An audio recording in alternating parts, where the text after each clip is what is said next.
Guys, welcome back to my channel. तो आज हम थ्री फिन कैटास्ट्रोफ के नेक्स्ट पार्ट को स्टार्ट करने वाले हैं। चैप्टर की स्टार्ट में हम जायान को देखते हैं जो वीसीआर ग्लासेस को पहनकर टर्मिनल के साथ कनेक्ट था और अपने प्रोजेक्ट पर काम कर रहा था कि एक्स वायरस को मिट वायरस से ही निकाला गया है। एक्स वायरस को निकालने के बाद कमिट वायरस का जो पार्ट बचा है मुझे बस उसी पर रिसर्च करनी है। मुझे इससे कुछ तो मिल ही जाएगा जो शायद पहले हम लोगों ने इग्नोर कर दिया है। काफ़ी देर तक कंटिन्यूसली काम करने की वजह से जायान को नींद आने लगती है और स्लोली उसकी आइज़ बंद हो जाती हैं।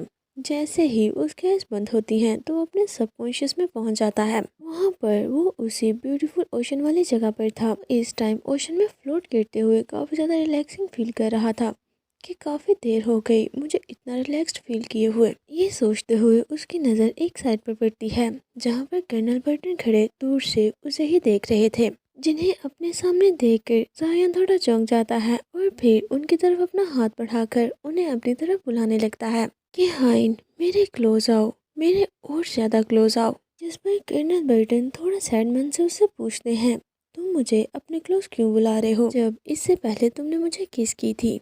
क्या वो किस तुमने एक्स वायरस की वजह से की थी या इस वजह से कि वो पर्सन मैं था? जिस पर जायान उन्हें अपनी तरफ बुलाते हुए बोल देता है कि एक्स वायरस की वजह से, मतलब कि एक्स वायरस की वजह से उस टाइम जायान अपना कंट्रोल लूज कर गया था और वो भी कर्नल को पैशनेटली किस करने लगा था। जिसे सुनकर कर्नल बर्टन जायान के हाथ को पकड़कर फौरन ही उसे अपने क्लोज खींच लेते हैं। कर्नल बर्टन जायान को पीठ पर लिटाकर उसके ऊपर आ जाते हैं और सीरियस वे में बोलते हैं, वो यहाँ जो कुछ भी होने वाला है वो एक्स वायरस की वजह से बिल्कुल भी नहीं होगा। जिस पर जायान उनकी बात को समझ नहीं पाता, कंफ्यूज होते हुए उनसे पूछता है कि आप क्या बोल रहे हैं। वो अपनी बात कंप्लीट कर पाता कि इतने में कर्नल बर्टन उसे किस करने लगते हैं। वो दोनों पैशनेटली एक दूसरे को किस कर रहे थे। फर्स्ट टाइम जब उन्होंने किस की थी तो वो बस एक नॉर्मल सी किस ही थी, मगर इस टाइम ये किस काफ़ी ज़्यादा पैशनेट हो चुकी थी कि जायान की पूरी बॉडी कांपने लगती है। वो इस किस को पूरी तरह से फील करते हुए काफ़ी ज़्यादा एक्साइटेड फील कर रहा था। कर्नल बर्टन ने उसे जोर से हक कर रखा था, जिस पर जायान सोचता है, इस गाय ने मुझे इतना टाइटली हक किया है कि ऐसा लग रहा है कि मेरी बॉडी की पूरी बोन्स ही टूट जाएंगी। किस ब्रेक करने के बाद वो काफ़ी ज़्यादा ब्लश करते हुए कर्नल की तरफ देख रहा था। वो कर्नल बर्टन की तरफ देखते हुए मन में सोचने लगता है, मे बी इन रियलिटी हाइन के लिए मेरी एग्जिस्टेंस इतनी इम्पोर्टेंट नहीं है। शायद मेरे होने या ना होने से उन्हें कोई भी फर्क नहीं पड़ता होगा। पता नहीं इस टाइम वो मुझसे क्या चाहते हैं और ना ही मुझे उनकी ट्रू फीलिंग्स के बारे में पता है। मैं बस ये जानता हूँ कि मैं इन्हें खुश करना चाहता हूँ। ये कूल मैन चाहे थोड़ा सा ही सही मगर इस फीलिंग को फील तो करे। ये सब सोचते हुए जायान खुद से आगे बढ़कर कर्नल को किस करने लगता है, जिसमें कर्नल उससे बोलते हैं कि जायान, तुम्हें ऐसा नहीं करना चाहिए, तुम्हारे ऐसा करने से मैं अपना कंट्रोल लूज कर दूंगा। ये बोलते हुए वो काफी प्यार से जायान की चीख पर किस करते हैं। वो जायान को किस करते हुए उसे अनड्रेस करने लगते हैं।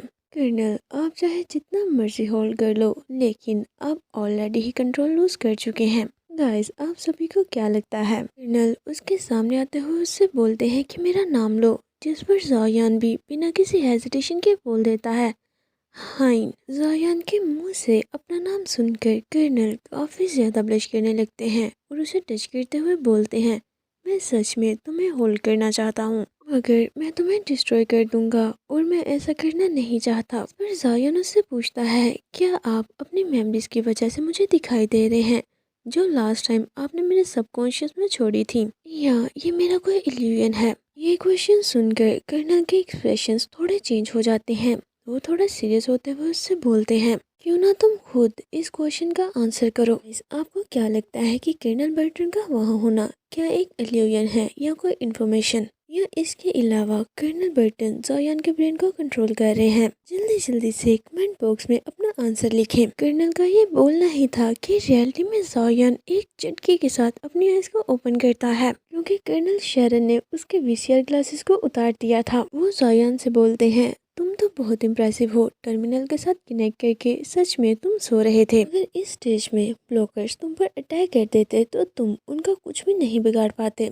तुम इतने ज़्यादा डिफेंसलेस कैसे हो सकते हो? मगर जायान तो अभी भी कर्नल के बारे में ही सोच रहा था। वो अपने लिप्स को टच करते हुए आहिस्ता से बोलता है, वो मुझे नींद आ गई थी। इस पर कर्नल शेरन उससे पूछते हैं, तुम क्या सोच रहे थे? तुम टर्मिनल के साथ पिछले 5 घंटों से कनेक्ट हो। अगर तुम्हारी जगह पर कोई ऑर्डिनरी पर्सन होता तो उसका ब्रेन काफी देर पहले ही काम करना बंद कर देता, इसीलिए अब तुम्हें रेस्ट करनी चाहिए। जिस पर जायान बोलता है, मुझे लगता है कि शायद मैंने कोई ड्रीम देखा है। जायान की ये बात सुनकर कर्नल शेरन थोड़ा क्यूरियस होते हुए पूछते हैं कि किस तरह का ड्रीम।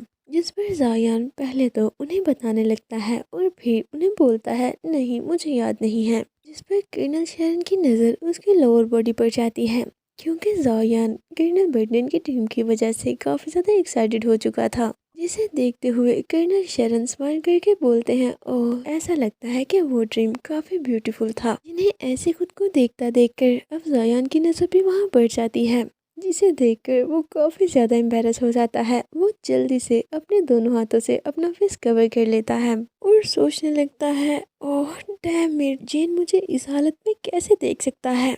जिस पर कर्नल वैलेंस उसके पास जाकर उसके चेयर के सामने बैठ जाते हैं। वो जायान की तरफ देखते हुए उससे बोलते हैं कि एम्बेरस होने की कोई ज़रूरत नहीं, और फिर अपने हाथ से जायान के चिन को पकड़कर उसके फेस को ऊपर करके उससे बोलते हैं, जब तक तुम हाइन बर्टन के बारे में फैंटेसाइज नहीं करते तब तक सब कुछ ठीक है। शायद वो ये समझ चुके थे कि जायान कर्नल बर्टन के बारे में ही फैंटेसाइज करता है। कर्नल की ये बात जायान समझ नहीं पाता और चौंकते हुए उनकी तरफ देखने लगता है। इस पर कर्नल शेरन बोलते हैं, क्या तुम्हें पता है कि एक मैन जितना ज़्यादा पेशेंस होता है, जब वो और बर्दाश्त नहीं कर पाता और अपना कंट्रोल लूज कर देता है तो वो उतना ही ज़्यादा टेरिफाइंग बन जाता है। वो बस जायान को ये रियलाइज़ करवाना चाह रहे थे कि कर्नल बर्टन के साथ इन्वॉल्व होना उसके लिए बिल्कुल भी ठीक नहीं होगा।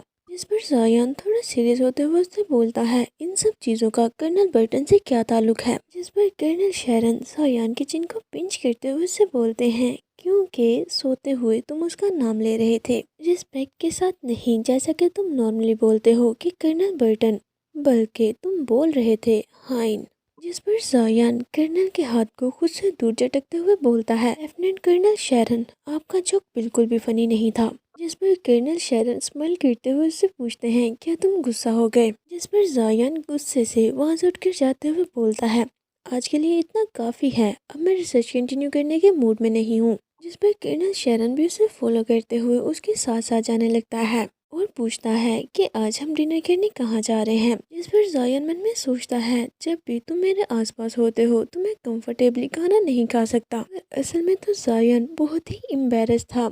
वो सोच रहा था कि मैं अभी अभी उठा हूँ और मुझे वेट ड्रीम क्यों आया। लो वेट ड्रीम आ भी गया तो ये वैलेंस वहाँ खड़ा मुझे क्यों देख रहा था, तो जरूर ही मुझे ऐसी हालत में देखकर बुरी तरह से हंस रहा होगा। इतने में बहुत से रिसर्चर्स काफी ज्यादा घबराते हुए भागकर वहाँ से दूसरी तरफ जा रहे थे। कोई पर्सन चिल्लाते हुए बोलता है, उसे लॉक करो, आखिर तुम लोग यहाँ क्या कर रहे हो, उसे तुम लोग कलर डोज कैसे दे सकते हो। ओह माय गॉड, वो बाहर आ चुका है। जिन्हें देखकर जायन सोचने लगता है, आखिर यहाँ क्या हो रहा है, ये सब कुछ क्या बोल रहे हैं। जिस पर कर्नल शरण जल्दी से जायन को प्रोटेक्ट करने के लिए उसके सामने आकर खड़े हो जाते हैं और उसे अपने पास रहने का बोलते हैं। वो वहाँ से भागते हुए एक रिसर्चर को रोककर पूछते हैं कि यहाँ क्या हो रहा है, जिस पर वो बताता है कि रिसर्च लैब से एक ज़ॉम्बी बाहर निकल चुका है। जिसे सुनकर वो थोड़ा चौंक जाते हैं और फिर जल्दी से जायन को पकड़कर वहाँ से एक सेफ प्लेस की तरफ ले जाने लगते हैं। मगर जायन का सारा ध्यान तो दूसरों की तरफ ही था, वो उन्हें ऐसे छोड़कर नहीं जाना चाहता था।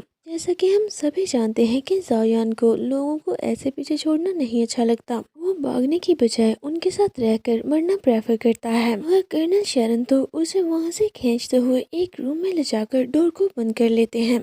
जिस पर बाहर मौजूद रिसर्चर्स डोर को नॉक करते हुए डोर ओपन करने का बोलते हैं। इस पर कर्नल शरण थोड़ा इरिटेट होते हुए बोलते हैं, आखिर ये लोग क्या कर रहे हैं। कर्नल की ये बात सुनकर जायान गुस्से से उनकी तरफ देखने लगता है और गुस्से से चिल्लाते हुए बोलता है, तुम ये क्या कर रहे हो, उन्हें अंदर आने दो।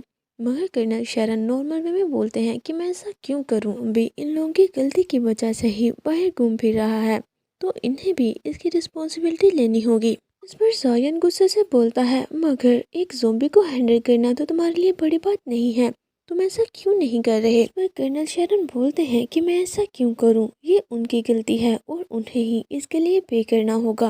और इसके अलावा ज़ॉम्बी की अटैक पावर इतनी ज़्यादा भी नहीं है। अगर वो थोड़ा सा करेज दिखाकर उसके साथ डील करेंगे तो वो इजीली उसे हैंडल कर सकते हैं। जायान, मैंने तुम्हें प्रोटेक्ट किया है, तुम्हें तो मुझे अप्रिशिएट करना चाहिए। कर्नल की ये बात सुनकर जायान काफी सीरियस लुक के साथ उसकी तरफ देखने लगता है और गुस्से से अपनी मुट्ठी को जोर से बंद करके बोलता है, लेफ्टिनेंट कर्नल वैलेंस, तुम एक सोल्जर हो।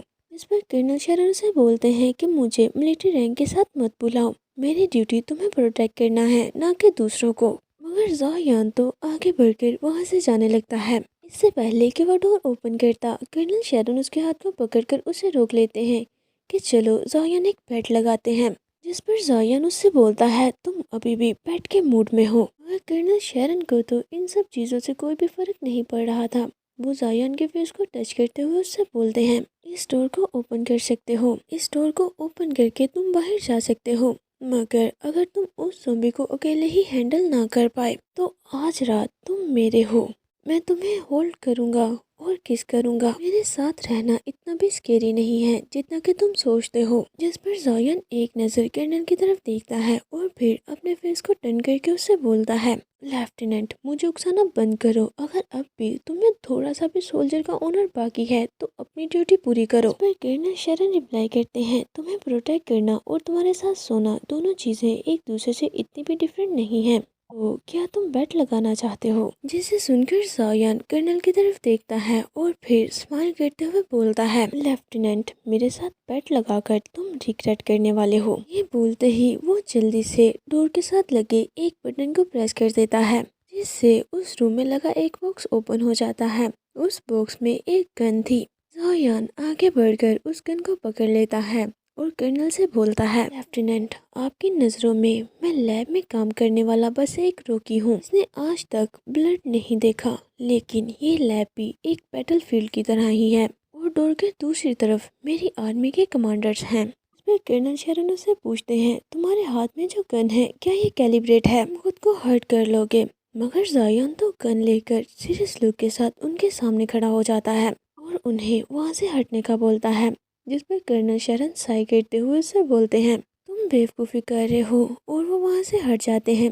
जिस पर जायान आगे बढ़कर डोर को ओपन करते हुए बोलता है, जब तक मैं ट्राई नहीं करता तब तक मुझे कैसे पता चलेगा कि ये एक बेवकूफ़ी है। वो डोर को ओपन करके काफ़ी कूल वे में बाहर निकल आता है। हम उस ज़ॉम्बी को देखते हैं, वो भी वहीं पर खड़ा हुआ था और वो जायान की तरफ ही बढ़ने लगता है। जायान अपनी गन को उस ज़ॉम्बी की तरफ पॉइंट करके बोलता है, और उसके अलावा मेरी सबसे बड़ी ताकत भी तो यही है कि एक दफ़ा नाकाम होने के बाद मैं कामयाब होने का रास्ता निकालता हूँ। इसी के साथ आज का ये चैप्टर यहीं पर एंड होता है। गाइस, अगर आपको ये वीडियो अच्छी लगी हो और आपने इसे यहाँ तक देखा है तो प्लीज़ इसे लाइक कर दें और साथ ही साथ मेरे चैनल फन एक्सप्लेन को सब्सक्राइब भी करें। तो चलिए मिलते हैं आपसे नेक्स्ट वीडियो में। Until next video, take good care of yourself and bye bye.